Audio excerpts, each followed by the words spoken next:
ರಾಮ ಮರ್ಯಾದೆ ಪುರುಷೋತ್ತಮ. ರಾಮ ತನ್ನ ಪ್ರಜೆಗಳಿಗೋಸ್ಕರ ಎಲ್ಲವನ್ನೂ ಮಾಡಿದವನು. ಅಂಥ ರಾಮ ಶೂದ್ರ ತಪಸ್ವಿಯ ತಲೆಯನ್ನು ಕತ್ತರಿಸ್ತಾನ.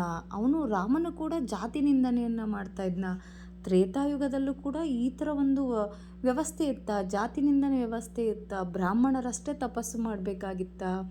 ಯಾಕೆ ರಾಮ ಒಬ್ಬ ಶೂದ್ರ ತಪಸ್ವಿಯ ತಲೆಯನ್ನು ಕತ್ತರಿಸ್ತಾನೆ ಅನ್ನೋದ್ರ ತಪ್ಪು. ಯಾರು ಈ ತಪಸ್ವಿ, ಯಾಕೆ ರಾಮನ ಕೈಯಿಂದ ಹತ್ಯೆ ಆದ ಅನ್ನೋದ್ರ ಬಗ್ಗೆ ಇವತ್ತಿನ ವಿಡಿಯೋದಲ್ಲಿ ತಿಳಿಸ್ಕೊಡ್ತಾ ಇದ್ದೀನಿ. ಈ ಥರ ರಾಮಾಯಣದ ಕಥೆಗಳಿಷ್ಟ ಆದರೆ ನನ್ನ ಯೂಟ್ಯೂಬ್ ಚಾನಲ್ನ ಸಬ್ಸ್ಕ್ರೈಬ್ ಮಾಡಿ, ಫಾಲೋ ಮಾಡಿ, ಹಾಗೆ ಲೈಕ್ ಮಾಡಿ. ತುಂಬ ಜನ ರಾಮಾಯಣನೇ ಇಲ್ಲ, ರಾಮ ಸುಳ್ಳು, ಕೃಷ್ಣ ಸುಳ್ಳು, ರಾಮಾಯಣ ನಡೆದಿರೋದೇ ಸುಳ್ಳು ಅಂತ ಹೇಳ್ತಾರೆ. ಒಪ್ಕೊಳ್ಳೋಕ್ಕೆ ರೆಡಿ ಇರೋದಿಲ್ಲ. ಅಂಥವ್ರಿಗೋಸ್ಕರ ನಾನು ರಾಮಾಯಣದಲ್ಲಿ ಬರುವಂತಹ ಉತ್ತರಾಖಂಡದಲ್ಲಿ ಏನೇ ಬರುತ್ತೆ, ಇದು ಶೂದ್ರ ತಪಸ್ವಿಯ ಕತೆ, ಅದನ್ನು ನಾನು ಹೇಳೋದಿಲ್ಲ. ಅದ್ರ ಬದಲಾಗಿ ನಮ್ಮ ಕುವೆಂಪು ಅವ್ರು ಬರೆದಿರುವಂತಹ ಶೂದ್ರ ತಪಸ್ವಿ. ಏಕೆಂದರೆ ರಾಮಾಯಣ ಸುಳ್ಳು ಅನ್ನೋರಿಗೆ ಕುವೆಂಪು ಅವ್ರನ್ನ ನಂಬ್ತಾರಲ್ವ, ನಮ್ಮ ಕವಿಗಳೆಲ್ಲ ಹೇಳಿರೋದು ನಿಜ ಅಲ್ವಾ. ಹಾಗಾಗಿ ಕುವೆಂಪು ಅವರು ರಚನೆ ಮಾಡಿರುವಂಥ ಶೂದ್ರ ತಪಸ್ವಿಯ ಬಗ್ಗೆ ನಾನು ತಿಳಿಸ್ಕೊಡ್ತಿದ್ದೀನಿ. ತುಂಬ ಜನಕ್ಕೆ ರಾಮಾಯಣದ ಮೇಲೆ ಯಾರಿಗೆ ನಂಬಿಕೆ ಇಲ್ಲ, ಅವರು ಕುವೆಂಪು ಅವರು ಬರೆದಿರೋ ಶೂದ್ರ ತಪಸ್ವಿಯ ಬುಕ್ಸನ್ನು ಓದಿ ತುಂಬ ಚೆನ್ನಾಗಿ ಒಂದು ವಿಶ್ಲೇಷಣೆಯನ್ನು ಮಾಡಿದ್ದಾರೆ. ಕುವೆಂಪು ಅವರು ಕೂಡ ರಾಮಾಯಣ ಓದಿದ್ದಾರೆ. ಹಾಗಾಗಿ ರಾಮಾಯಣ ಓದಿದ ಮೇಲೆ ಅವ್ರಿಗೂ ಕೂಡ ಶೂದ್ರ ತಪಸ್ವಿಯ ಬಗ್ಗೆ ತಿಳಿದಿರೋದು. ನೀವು ಕೂಡ ರಾಮಾಯಣ ಓದಿ, ನಮಗೆ ಒಂದು ಹೊಸ ಹೊಸ ವಿಚಾರ ತಿಳಿಯುತ್ತೆ. ಹಾಗೆ ನಾವು ಬದುಕೋ ಜೀವನ ಶೈಲಿ ಕೂಡ ಚೇಂಜ್ ಆಗುತ್ತೆ. ಇಲ್ಲಿ ಒಮ್ಮೆ ಏನಾಗುತ್ತೆ, ಸೀತಾ ಪರಿತ್ಯಾಗದ ನಂತರ ಒಂದಿನ ವೃದ್ಧ ಬ್ರಾಹ್ಮಣನೊಬ್ಬ ಮೃತ ಬಾಲಕನೊಬ್ಬನ ಹೊತ್ತು ತಂದು ಶ್ರೀರಾಮನ ಮುಂದೆ ಅರಮನೆಯಲ್ಲಿ ಇಟ್ಕೊಂಡು ತುಂಬ ರೋದನೆ ಮಾಡ್ತಾ ಇದ್ದಾನೆ. ತುಂಬ ಅಂದರೆ ತುಂಬ. ಅವನ ಮಗ, ಬ್ರಾಹ್ಮಣನ ಮಗ ಅಕಾಲಿಕ ಮರಣ ಹೊಂದಿರ್ತಾನೆ. ಹಾಗಾಗಿ ಏನು ಬ್ರಾಹ್ಮಣನ ಮಗ ಅಕಾಲಿಕ ಮರಣ ಹೊಂದಿದ್ದಾನೆ, ಅದು ತುಂಬ ನೋವಾಗಿದೆ ಬ್ರಾಹ್ಮಣನಿಗೆ. ಯಾಕಂದರೆ ತ್ರೇತಾಯುಗದಲ್ಲಿ ಈ ಥರ ಅಲ್ಲ, ಕಲಿಯುಗದ ಥರ ಅಲ್ಲ.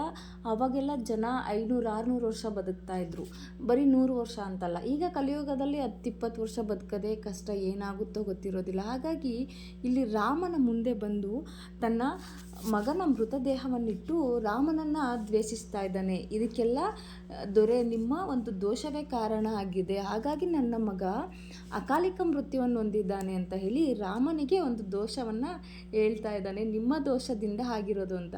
ಯಾಕಂದರೆ ಹಾಗಾಗಿನೇ ಇನ್ನು ಸೀತೆಯನ್ನು ಕಾಡಿಗಟ್ಟಿದ್ದಾನೆ ರಾಮ ಅಗಸನ ಮಾತನ್ನು ಕೇಳಿ.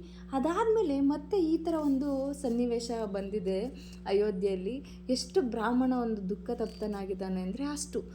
ರಾಮ ಏನು ಮಾಡ್ತಾನೆ, ಅದೇ ಸಮಯಕ್ಕೆ ಒಂದು ರಾಜಸಭೆಯನ್ನು ಕರೆದು ಯಾಕೆ ಏನಾಗಿದೆ ಅಂತ ಹೇಳಿ ವಿಚಾರಿಸೋಕೆ ಹೇಳ್ತಾನೆ. ಆಗ ವಿಚಾರಿಸಿ ನೋಡಿದಾಗ ಗೊತ್ತಾಗುತ್ತೆ, ಒಬ್ಬ ಶೂದ್ರ ತಪಸ್ಸನ್ನು ಮಾಡ್ತಾ ಇದ್ದಾನೆ. ಆ ತಪಸ್ಸಿನಿಂದಾಗಿ ಬ್ರಾಹ್ಮಣನ ಮಗ ಅಕಾಲ ಮೃತ್ಯುವನ್ನು ಹೊಂದಿದ್ದಾನೆ ಅಂತ ಹೇಳಿ ರಾಮನಿಗೆ ವಿಷಯ ಗೊತ್ತಾಗುತ್ತೆ. ಆಗ ರಾಮ ಏನು ಮಾಡ್ತಾನೆ, ಅದೇ ಸಮಯಕ್ಕೆ ಪುಷ್ಪಕ ವಿಮಾನವನ್ನು ಏರಿ ಆ ಶೂದ್ರನನ್ನು ಹುಡ್ಕೊಂಡು ಹೋಗ್ತಾರೆ. ಕಾಡಲ್ಲಿ ಹುಡ್ಕೊಂಡು ಹೋದಾಗ ಅಲ್ಲಿ ಕಾಣಿಸ್ತಾನೆ ಶೂದ್ರ ತಪಸ್ಸನ್ನು ಮಾಡ್ತಾ ಇರ್ತಾನೆ. ಇಲ್ಲಿ ನಾವು ಒಂದು ತಿಳ್ಕೋಬೇಕು, ರಾಮ ಪ್ರಜೆಗಳಿಗೋಸ್ಕರ ಎಲ್ಲವನ್ನು ಮಾಡಿದವನು, ಎಲ್ಲವನ್ನು. ಅದೇ ಒಬ್ಬ ಅಗಸನ ಮಾತನ್ನು ಕೇಳಿ ತನ್ನ ಪತ್ನಿಯನ್ನು ಸೀತೆಯನ್ನು ಕಾಡಿಗಟ್ಟಿದ ರಾಮ ಅಲ್ವಾ. ಇಲ್ಲಿ ಧರ್ಮವನ್ನು ರಕ್ಷಣೆ ಮಾಡೋದಕ್ಕೋಸ್ಕರ ಅಂಥ ರಾಮ ಇಲ್ಲಿ ಶೂದ್ರ ತಪಸ್ವಿಯನ್ನು ಹುಡ್ಕೊಂಡು ಬಂದಿದ್ದಾನೆ.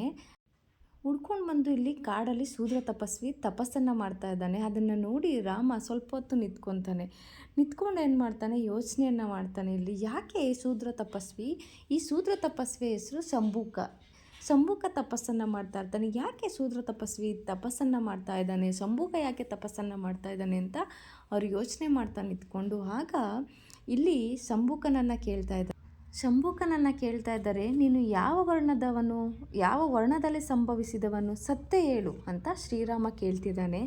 ಆಗ ಇವನೇನು ಮಾಡ್ತಾನೆ, ಶಂಭೂಕ ನಾನು ಶೂದ್ರ ಅಂತ ಪೂರ್ತಿ ಹೇಳುವಷ್ಟರಲ್ಲೇ ರಾಮ ಶೂದ್ರನ ತಲೆಯನ್ನು ಕತ್ತರಿಸ್ಬಿಟ್ಟಿರ್ತಾನೆ. ರಾಮ ಅಷ್ಟು ನಿರ್ದಯಿನ, ಶೂದ್ರ ಅಂತ ಹೇಳಿ ಮುಗಿಸೋಕ್ಕೂ ಮೊದಲೇ ಅವನ ತಲೆಯನ್ನು ಕತ್ತರಿಸುವಷ್ಟು ನಿರ್ದಯಿನ, ಅಷ್ಟು ಕಠೋರ ಮನಸ್ಸ ರಾಮ ಅಂತ ನೀವು ಯೋಚನೆ ಮಾಡ್ಬೋದು. ಆದರೆ ಇಲ್ಲಿ ತುಂಬ ಚೆನ್ನಾಗಿ ವರ್ಣನೆಯನ್ನು ಮಾಡಿದ್ದಾರೆ ಕುವೆಂಪು ಅವರು. ರಾಮ ಶೂದ್ರನ ತಲೆಯನ್ನು ಕತ್ತರಿಸುವ ಮೊದಲು ಅವನು ಯೋಚನೆ ಮಾಡಿರ್ತಾನೆ, ಎಲೈ ಬಲಗೈಯ ಮೃತನಾದ ದ್ವಿಜ ಶಿಶುವಿನ ಪ್ರಾಣಯೋಗಕ್ಕಾಗಿ ಶೂದ್ರ ಮುನಿಯ ಮೇಲೆ ಕೃಪಾಣ ಪ್ರಯೋಗ ಮಾಡು. ರಾಮನ ಅಂಗವಲ್ಲವೇ ನೀನು, ತುಂಬು ಬಸರಿಯಾಗಿದ್ದ ಸೀತಾದೇವಿಯನ್ನು ಕಾಡಿಗಟ್ಟುವುದರಲ್ಲಿ ತನ್ನ ಪಟುತ್ವವನ್ನು ಸ್ಥಾಪಿಸಿದ ರಾಮನ ಗಾತ್ರದ ಒಂದು ಭಾಗವಲ್ಲವೇ ನೀನು. ನಿನಗೆಲ್ಲಿಂದ ಬಂತು ಕರುಣೆ ಅಂತ ಮನಸ್ಸಲ್ಲೇ ಅಂದ್ಕೊಂಡು ನೀನು ತುಂಬು ಗರ್ಭಿಣಿ ಸೀತೆಯನ್ನು ಕಾಡಿಗೆ ಕಳಿಸಿದ್ಯಾ. ನಿನಗೆಲ್ಲಿಂದ ಬರುತ್ತೆ ಕರುಣೆ?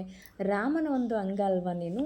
ನೀನು ಬ್ರಾಹ್ಮಣನ ಮಗನ ಒಂದು ಜೀವದಾನಕ್ಕಾಗಿ ಶೂದ್ರನ ತಲೆಯನ್ನು ಕತ್ತರಿಸು ಅಂತ ಹೇಳಿ ಶೂದ್ರನ ತಲೆಯನ್ನು ಕತ್ತರಿಸ್ತಾನೆ, ಶೂದ್ರನ ವಧೆಯನ್ನು ಮಾಡ್ತಾನೆ. ಆಗ ದೇವಲೋಕದಿಂದ ದೇವರುಗಳೆಲ್ಲ ಒಂದು ಜೈಂಕಾರವನ್ನು ಹಾಕ್ತಾರೆ. ಇಲ್ಲಿ ದೇವೇಂದ್ರ ಶ್ರೀರಾಮನಿಗೆ ಕೇಳ್ತಿದ್ದಾರೆ, ಏನು ವರ ಬೇಕು ಕೇಳು ರಾಮ ಅಂತ. ಆಗ ಇಲ್ಲಿ ಶ್ರೀರಾಮ ಹೇಳ್ತಿದ್ದಾರೆ, ಏನು ಬ್ರಾಹ್ಮಣನ ಮಗ ಅಕಾಲಿಕ ಮೃತ್ಯುವನ್ನು ಹೊಂದಿದ್ದಾರೆ, ಅವರಿಗೆ ಜೀವದಾನ ಮಾಡಿ ಅಷ್ಟೇ ಸಾಕು ಅಂತ. ಆಗ ಇಂದ್ರದೇವ ಹೇಳ್ತಿದ್ದಾರೆ ತಥಾಸ್ತು ಅಂತ ಹೇಳಿ. ಅದಾದ ನಂತರ ಈ ಶೂದ್ರ ಏನಿದ್ದಾನಲ್ವ ಶಂಭೂಕ, ಆ ಶಂಭೂಕನ ದೇಹದಿಂದ ಒಬ್ಬ ಗಂಧರ್ವ ಹೊರ ಬರ್ತಾನೆ. ಗಂಧರ್ವ ಹೊರ ಬಂದು ಆಗ ಹೇಳ್ತಿದ್ದಾನೆ, ನಾನು ಗಂಧರ್ವ ಲೋಕದವನು, ನಾನೊಬ್ಬ ಗಂಧರ್ವ, ನಾನು ಶಾಪಗ್ರಸ್ತ ಶೂದ್ರನಾಗಿ ಹುಟ್ಟಿದ್ದೆ, ಹಾಗಾಗಿ ತಪಸ್ಸನ್ನು ಮಾಡ್ತಾ ಇದ್ದೆ, ನಿಮ್ಮಿಂದ ನನಗೆ ಮುಕ್ತಿ ಸಿಕ್ಕಿದೆ ಅಂತ ಹೇಳಿ ಆ ಗಂಧರ್ವ ಹೊರಟು ಹೋಗ್ತಾನೆ. ಇಲ್ಲಿ ನಾವು ತಿಳ್ಕೊಬೇಕಾಗಿರೋದೇನು, ರಾಮ ತನ್ನ ಪ್ರಜೆಗಳಿಗೋಸ್ಕರ ಏನು ಬೇಕಾದರೆ ಮಾಡ್ತಿದ್ದ, ಅವರೆಲ್ಲ ಕಷ್ಟವನ್ನು ನಿವಾರಿಸ್ತಾ ಇದ್ದ. ಹಾಗಾಗಿ ಧರ್ಮ ಉಳಿಸೋಕ್ಕೋಸ್ಕರ ಸೀತೆಯನ್ನೇ, ತನ್ನ ಧರ್ಮ ಪತ್ನಿಯನ್ನೇ ಅವನು ಕಾಡಿಗೆ ಕಳಿಸಿರ್ತಾನಲ್ವ. ಹಾಗಾಗಿ ಇಲ್ಲಿ ಬ್ರಾಹ್ಮಣನ ಮಗನ ಜೀವ ಮರಳಿ ತರೋದಕ್ಕೋಸ್ಕರ ಶಂಭೂಕನ ತಲೆಯನ್ನು ಕತ್ತರಿಸ್ತಾನೆ. ಆ ಶಂಭೂಕ ಗಂಧರ್ವ ಆಗಿರ್ತಾನೆ, ಅವನಿಗೆ ಒಂದು ಮುಕ್ತಿ ಕೊಡುವ ಒಂದು ವಿಧಾನ ಕೂಡ ಆಗಿರುತ್ತೆ. ಇಲ್ಲಿ ಶಾಪಗ್ರಸ್ತ ಗಂಧರ್ವನಿಗೆ ಮುಕ್ತಿಯನ್ನು ಕೊಡ್ತಾನೆ ರಾಮ. ನಾವು ತಿಳ್ಕೊಳ್ಳೋದೇನು, ಇಲ್ಲಿ ಶೂದ್ರ ಆಗಿರೋದ್ರಿಂದ ಒಬ್ಬ ಕೆಳಜಾತಿಯವನಾಗಿ ಅವನು ತಪಸ್ಸನ್ನು ಮಾಡಬಾರ್ದು, ಬ್ರಾಹ್ಮಣರಿಗಷ್ಟೇ ಅಲ್ಲಿ ಒಂದು ಆದ್ಯತೆ ಇತ್ತು ಅಂತ. ಹಾಗೆಲ್ಲ ಖಂಡಿತ ಹೌದು. ರಾಮನ ಒಂದು ತ್ರೇತಾಯುಗದಲ್ಲಿ ಬ್ರಾಹ್ಮಣರಷ್ಟೇ ಹೋಮ ಹವನವನ್ನು ಮಾಡಬೇಕಾಗಿತ್ತು. ಅಲ್ಲಿ ಏನಿದೆ ರಾಜ್ಯ ಧರ್ಮ ಅದನ್ನು ಪಾಲನೆ ಮಾಡಬೇಕಾಗಿತ್ತು. ಒಬ್ಬ ರಾಜ ಆಗಿ ಅದನ್ನು ಕಡಾಖಂಡಿತವಾಗಿ ಮಾಡಬೇಕಾಗಿತ್ತು, ರಾಜನ ಧರ್ಮ ಆಗಿತ್ತು. ಹಾಗಾಗಿ ನಾವಿಲ್ಲಿ ನೋಡೋದಾದರೆ ರಾಮ ಶಂಭೂಕನ ತಲೆಯನ್ನು ಕತ್ತರಿಸುವ ಮೊದಲು ತುಂಬ ನೋವು ತಿಂತಾನೆ, ತುಂಬ ಯೋಚನೆ ಮಾಡ್ತಾನೆ. ತನ್ನ ಬಲಗೈಗೆ ತಾನೇ ರಾಮ ಎಷ್ಟೊಂದು ಒಂದು ನಿಂದನೆಯನ್ನು ಮಾಡ್ತಾನೆ. ನೀನು ರಾಮನ ಒಂದು ಭಾಗವಲ್ಲವೇ ನೀನು. ಎಷ್ಟೆಲ್ಲ ಹೇಳ್ತಾರಲ್ವ ಪರಿಪರಿಯಾಗಿ, ನೀನು ತುಂಬು ಗರ್ಭಿಣಿಯನ್ನು ಕಾಡಿಗೆ ಕಳಿಸಿದ್ದ ಒಂದು ಅಂಗವಲ್ಲವೇ ನೀನು. ತಲೆ ಕತ್ತರಿಸೋದಕ್ಕೆ ಯಾಕೆ ಹಿಂದೆ ನೋಡ್ತಾ ಇದೆಯಾ? ಕತ್ತರಿಸು. ಒಂದು ಬ್ರಾಹ್ಮಣನ ಮಗುವಿನ ಅಕಾಲಿಕ ಮೃತ್ಯು ಆಗಿರೋ ಮಗುವಿಗೋಸ್ಕರ ಒಂದು ಜೀವದಾನ ಮಾಡೋದಕ್ಕೋಸ್ಕರ ಈ ಒಂದು ಶಂಭೂಕನ ತಲೆಯನ್ನು ಕತ್ತರಿಸು ಅಂತ ಹೇಳಿ ಎಷ್ಟು ನೋವು ತಿಂದಿರ್ತಾನೆ ರಾಮನು ಕೂಡ. ಅಲ್ಲಿ ಹೇಳ್ತಾರಲ್ವ, ಕೃತಂ ರಾಮ ಸದೃಶಂ ಕರ್ಮಂ ಅಂತ ತನ್ನನ್ನು ತಾನೇ ಮೊದಲಿಸಿಕೊಳ್ತಿದ್ದಾನೆ ರಾಮ. ಈ ಥರ ಒಬ್ಬ ರಾಮ ಮರ್ಯಾದೆ ಪುರುಷೋತ್ತಮ, ಎಲ್ಲವನ್ನೂ ಪ್ರಜೆಗಳಿಗೋಸ್ಕರ ಮಾಡ್ತಾ ಇದ್ರು ರಾಮ. ಇದು ನಾನು ಓದಿರೋದು ಸಂಪೂರ್ಣ ರಾಮಾಯಣ. ಇದು ಉತ್ತರಾಖಂಡದಲ್ಲಿ ಬರುವಂಥ ಒಂದು ಕತೆ. ತುಂಬ ಚೆನ್ನಾಗಿದೆ. ಇಲ್ಲಿ ಯಾವುದೇ ಜಾತಿ ವರ್ಣ ಭೇದ ಯಾವುದೂ ಇರೋದಿಲ್ಲ.